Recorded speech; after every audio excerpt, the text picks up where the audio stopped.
December 25, 1927, Manusmriti ದಹನ್ ದಿವಸ್, ನೆನಪಿಡುವ ಐತಿಹಾಸಿಕ ದಿನ. 90 ವರ್ಷಗಳ ಹಿಂದೆ ಡಾ. ಬಿ. ಆರ್. ಅಂಬೇಡ್ಕರ್ ಅವರು ಪ್ರಸಿದ್ಧವಾದ ಮಹದ್ ಸತ್ಯಾಗ್ರಹ ದ ಸಂದರ್ಭದಲ್ಲಿ ಡಿಸೆಂಬರ್ 21, 1927 ರಂದು ಮನುಸ್ಮೃತಿ ಯನ್ನು ಸುಟ್ಟುಹಾಕಿದರು.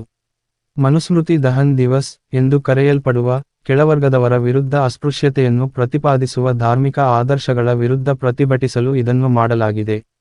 ಮನುಸ್ಮೃತಿಯನ್ನು ಸುಡುವುದರ ಹಿಂದಿನ ಕಾರಣ ನಿಖರವಾಗಿ 92 ವರ್ಷಗಳ ಹಿಂದೆ ಡಿಸೆಂಬರ್ 25 ರಂದು ಮನುಸ್ಮೃತಿಯನ್ನು ಸಾರ್ವಜನಿಕವಾಗಿ ಸುಡುವ ಮೈಲಿಗಲ್ಲು ಘಟನೆಗೆ ಭಾರತ ಸಾಕ್ಷಿಯಾಯಿತು.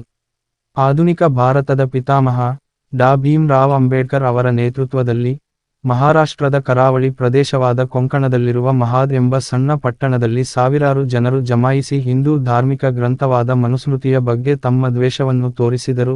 ಅದು ಮಹಿಳೆಯರನ್ನು ಮತ್ತು ಶೂದ್ರರನ್ನು ಕ್ರೂರವಾಗಿ ನಡೆಸಿಕೊಳ್ಳುತ್ತದೆ. ದಲಿತರು ಕೇವಲ 2ನೇ ದರ್ಜೆಯ ಪ್ರಜೆಗಳು.